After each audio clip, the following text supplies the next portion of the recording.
Sabda TV. Maka dari itu, ya, mendidik anak itu tanpa amarah. Ya, kembali lagi ke buku yang saya tulis itu ya. Antum udah baca itu ya. Mendidik anak tanpa amarah. Ada? Hah? Sudah? Belum dibahas ya. Apa? Enggak, belum dirojek, belum.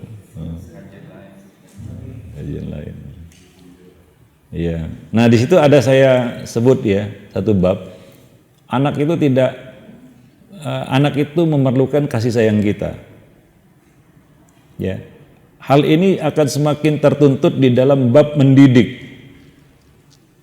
Kasih sayang ini itu lebih dituntut di dalam bab mendidik.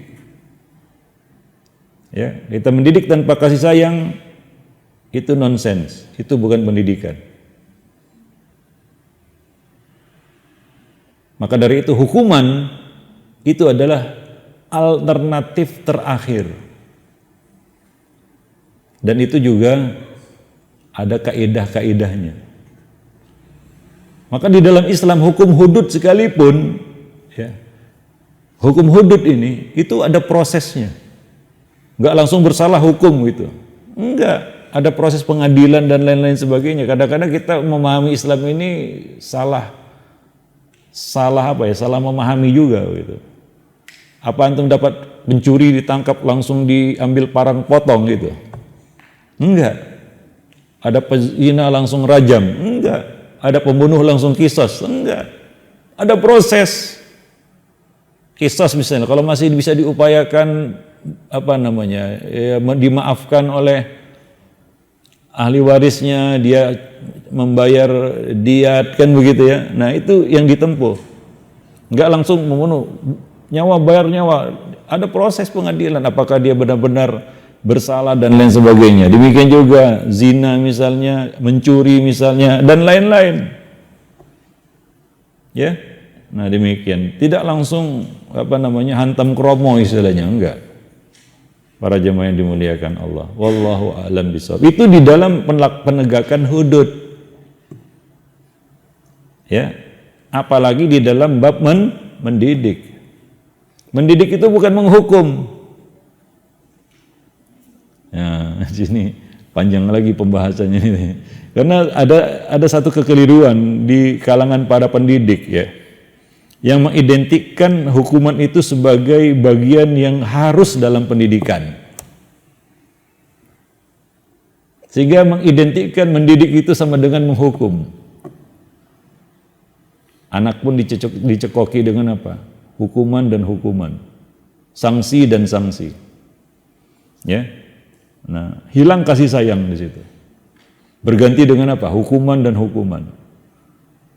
Inna rahmati sabaqat ghadabi itu yang Allah perlakukan kepada hamba-hambanya untuk mendidik kita. Begitu Allah mendidik tarbiyah, Rabb itu kan ya Allah mendidik, ya Rabbi. Mendidik manusia itu dengan cara seperti itu. Para jemaah yang dimuliakan Allah, ya. Nah, jadi hukuman itu bukan tujuan dalam agama, ingat itu. Ya, hukuman itu bukan tujuan. Kalau tujuannya menghukum, kerja kita nanti cari-cari kesalahan orang. Iya. Kalau hukuman dijadikan tujuan, apalagi di dalam bab mendidik, hati-hati. Ya. Maka kerjaan antum kerjanya adalah ada orang tua yang kerjanya cari-cari kesalahan anak.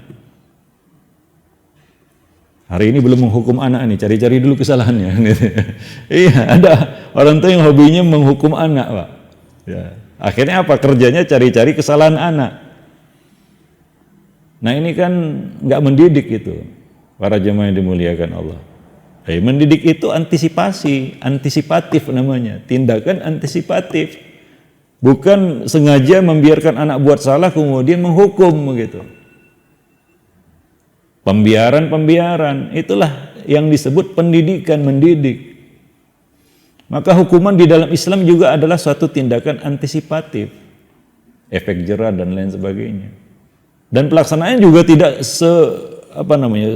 Sehingga orang-orang di luar Islam menilai Islam itu barbar, kan begitu? Karena dia nggak tahu prosesnya.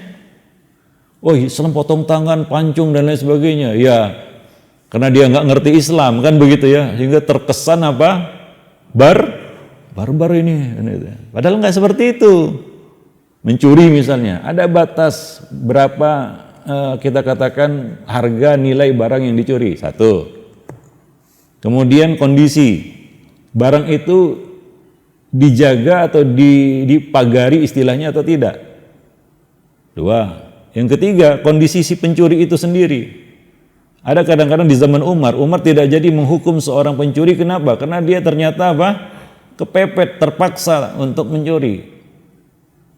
Tiga. Jadi nggak langsung dapat pencuri potong tangan. Itu kan sama dengan hukum apa namanya? Hukum jalanan istilahnya Pak ya. Main hakim sendiri. Dapat begal, siram bensin, bakar. Apa seperti itu Islam? Dalam Islam benar seperti itu? Salah, walaupun itu begal. Tapi dalam pandangan hukum Islam cara seperti itu benar atau tidak? Salah sekali. Bahkan pelakunya bisa karena ya kita katakan perbuatan mereka membunuh orang ini itu lebih parah, lebih berat daripada orang ini mencuri, para jemaah yang dimuliakan Allah. Karena ada prosesnya. Itu Islam. Ya jemaah yang dimuliakan Allah. Jadi hukum dalam Islam itu juga sifatnya antisipatif sebenarnya. Ya, bukan tujuannya Allah menurunkan hukum hudud untuk menghukum manusia begitu ya. Demikian para jemaah yang dimuliakan Allah. Wallahu a'lam bissawab. Dan itu yang dilakukan oleh Nabi. Nabi berusaha untuk hukum hudud itu tidak terjadi. Ada seorang wanita mengaku berzina sementara dia sedang hamil. Maka Nabi mengatakan nanti dulu, pergi. Pikir coba sampai melahirkan. Sampai dia melahirkan, Nabi mengatakan susui dulu. 2 tahun nyusui, bayangkan. Datang lagi dia, coba bayangkan itu. Padahal kalau dia mau lepas, bisa lepas kan begitu ya. Wah saya taubat aja lah udah lari. Bisa. Tapi wanita ini terus datang kepada Nabi sampai dia membawa anaknya sudah lepas dari susuan. Barulah, udah. Ya artinya apa? Ini orang yang memang dia ingin ditegakkan atasnya hukum hudud. Ada seorang yang datang juga mengaku berzina, Nabi mengatakan pulang gitu. Coba periksa, jangan-jangan nggak seperti itu. Jangan-jangan kamu hanya mencumbu dan lain sebagainya. Datang lagi dia, coba periksa, jangan-jangan kamu akhirnya dia tetap. Nah seperti itu hukum hudud dalam Islam para jemaah. Bukan wah ini langsung dilempari batu gitu. Gambarannya kan salah. Para jemaah yang dimuliakan Allah. Wallahu a'lam bissawab. Nah itu ya kita katakan lebih-lebih lagi di dalam bab mendidik. Dalam bab mendidik kita perlu kasih sayang. Seorang pendidik wajib memiliki sifat kasih sayang. Para jemaah yang dimuliakan Allah. Wallahu a'lam bissawab.